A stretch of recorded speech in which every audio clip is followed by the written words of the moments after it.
What's up, guys? I'm here to bring you my favorite stashes for this offseason for Dynasty Fantasy Football League. So, if you guys don't know what a Dynasty League is, it's one of my favorite leagues in fantasy football.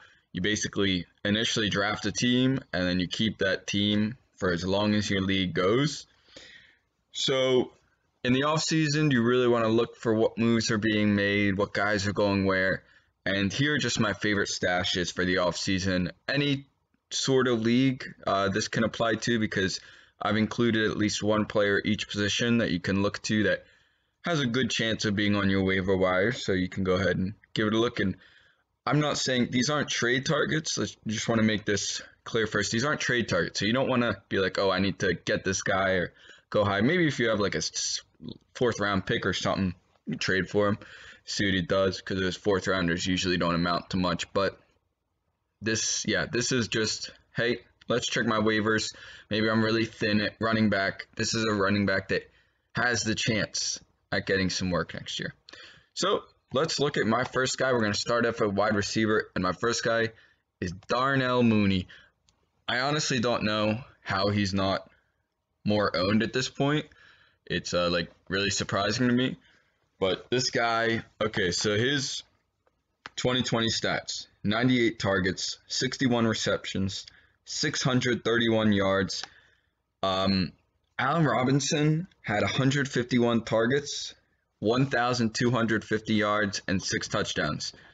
You know what the issue is? Allen Robinson will likely be gone next year. That is 151 targets that accounted for 1,250 yards in the air next year. Someone's going to get it. And Darnell Mooney has proven that currently he is the wide receiver 2 in this offense. And if Allen Robinson leaves, he's a wide receiver 1.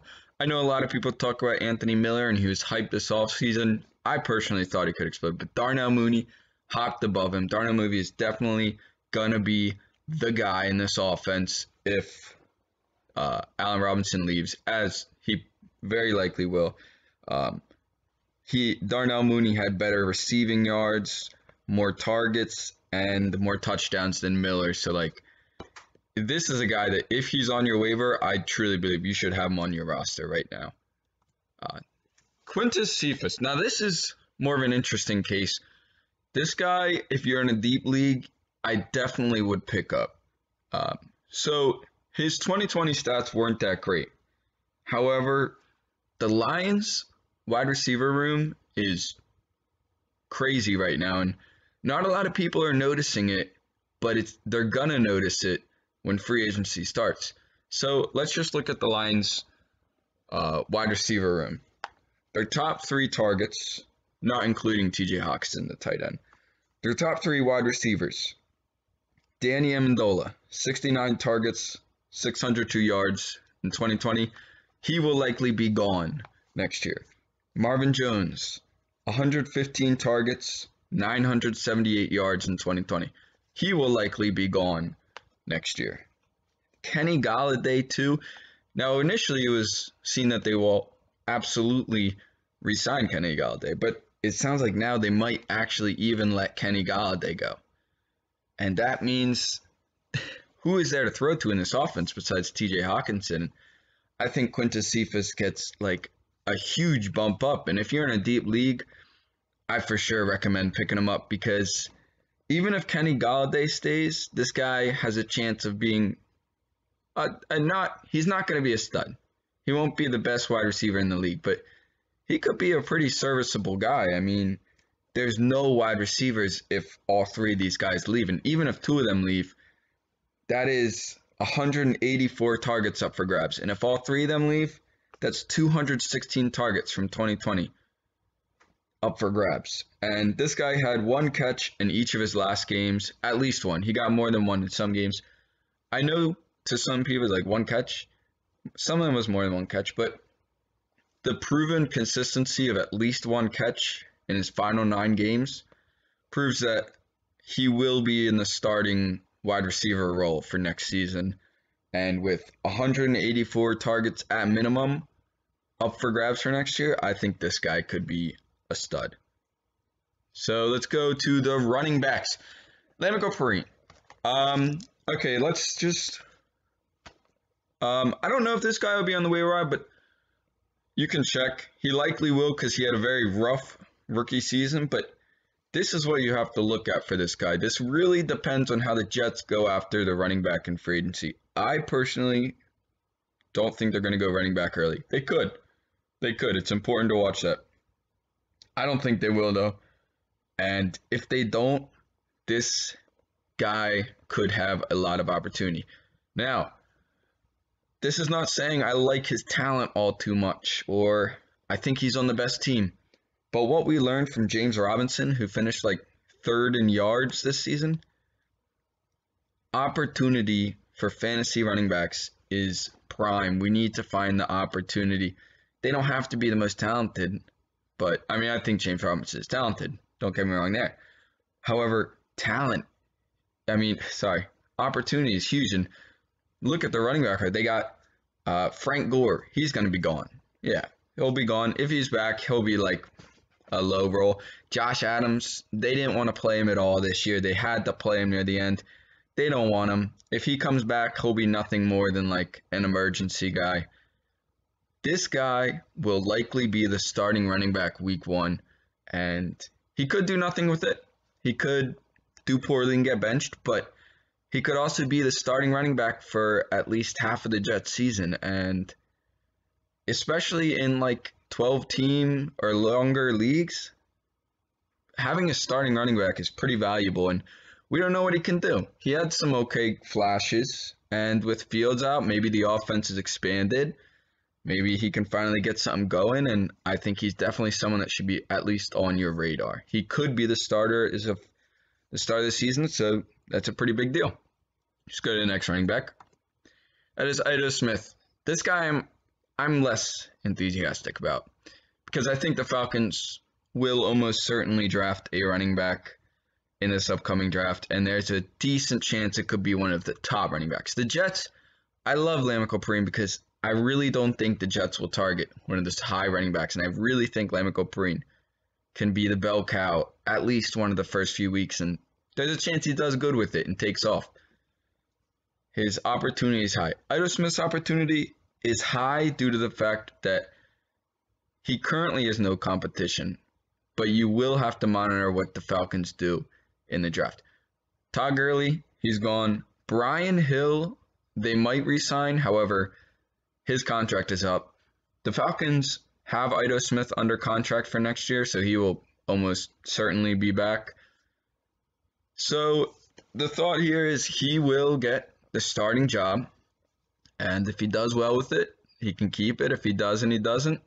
If they do draft a running back, obviously this takes a big hit. I really think Perine is a much better choice, but hey, if Smith's on your free agency and you have a deep bench or you have guys who you really think you can be ready to drop, I 100% think you should pick up Smith. I mean, just to see what he can do. I mean, he probably will get a good amount of snaps at least week 1. And if he does good with the opportunity, who knows what he can become. So the Falcons have kept him around for years. They obviously like his play style, his skill set. So who knows? Maybe there's the chance they want him to be the guy next year. If the Falcons do not, I think this is the main reason you should pick him up right now, is because if the Falcons don't end up getting like Najee Harris or Travis Etienne, Ito Smith's value is going to skyrocket because that means that they want Ito to be the guy, at least for this year. So they could also sign someone in free agency, but they just reported that Julio and Matt Ryan on the trade block, so I really don't think they'll be moving anyone. Let's go to quarterbacks. Jameis Winston. Okay. This is mainly for super flex leagues or very deep bench leagues because really I don't have a QB that's going to shoot up. I mean, Jalen Hurts, but his value is already in the air, like skyrocketed because of his rushing ability. Everyone is aware of it. The one QB who I think is extremely undervalued would be Jameis Winston. That's because he's well known for his interceptions. He's well known for his total mishaps in the league. But the thing you got to remember about famous Jameis is this dude, 2019, just last year, when he was the starting quarterback of the Buccaneers, he was a top 5 fantasy QB. He was a QB1. He finished as the 4th QB in terms of points in fantasy in 2019. This guy can ball it out. And, it really doesn't matter if you're a good QB or a bad QB when it comes to fantasy. Like I said, it's opportunity. It's what they do. This guy had 5,100 yards and 33 touchdowns in 2019. I think this year was like a gap year, a learning year, and I think for sure somebody will give him a chance at least at some point in this upcoming season.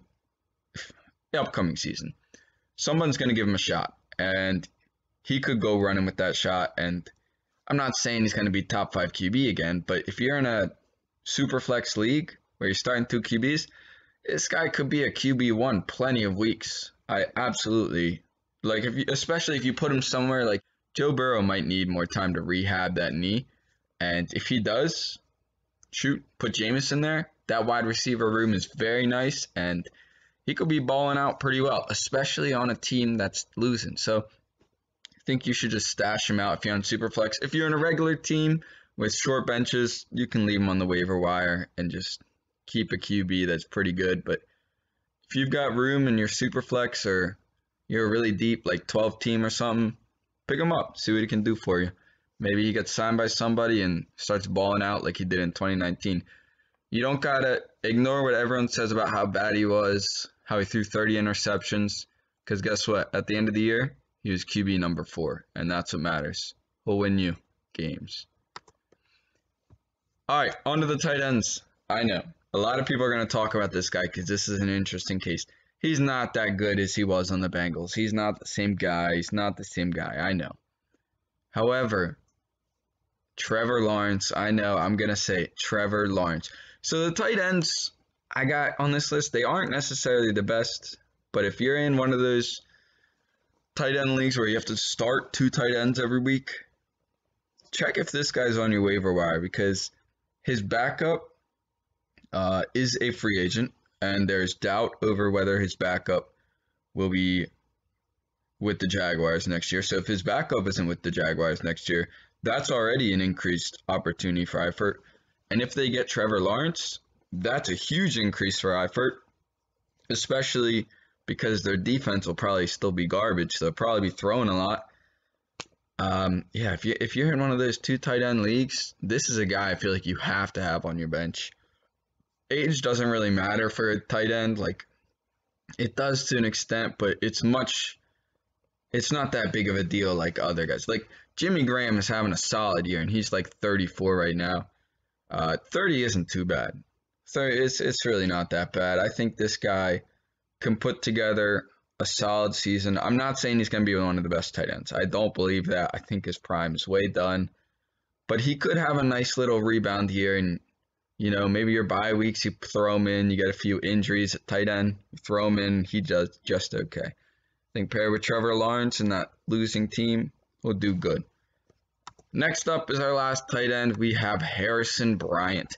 This guy I am actually a very big fan of, and a lot of people are. Problem with him is he's got a lot of competition. On Eifert, he had 60 targets last year. I think that can go up, and 60 targets, I mean, that'll go up a bunch with Trevor, and that'll be good. But with Harrison Bryant, he only got 38 targets in 2020. I understand that's not all that good. However, this guy's got the talent. This guy is on your waiver wire because people don't know about him. The problem with him is he is stuck behind 2 tight ends, David Njoku and Austin Hooper. And here's the deal. Actually, there were 3 games Hooper didn't play this season. And in those games without Hooper, Bryant had 14 targets, 99 yards, and 2 touchdowns. Also, he had a higher snap percentage in each of those 3 games without Hooper than Njoku. Njoku was sitting on the bench longer than Bryant was. So that's already a really good sign. Now, this guy won't break out this year, but like Eifert, if you're in one of those like 2 tight end leagues, you got to start 2 tight ends every week. This is a guy I'd want sitting on, but especially if you have a deep bench. This is a guy I want because he's kind of trapped behind talent right now, but he's already looked like the team likes him more than Njoku.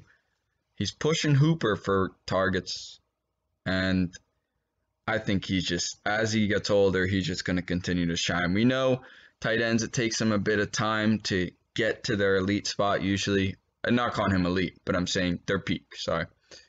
But I think this guy could be good. So definitely stash him if you can. But other than that, go ahead in the comments and let me know what you guys are thinking about. I'm actually very curious because these are my list of guys. Let me know if you got any other guys that you're like, oh, I'm loving this guy for next year. You know, I think he's going to be the guy. Or say you hate one of my picks. You think it's stupid. That's cool. Let me know. Let me hear it. I want to hear all the criticism. But anyways, any questions, put them in the comments. I'll help you out. Criticize me. Tell me if you like the picks. Tell me if you don't like the picks. Tell me what picks you like. And good luck, guys. Fill up those roster with some good players and make some good off-season moves.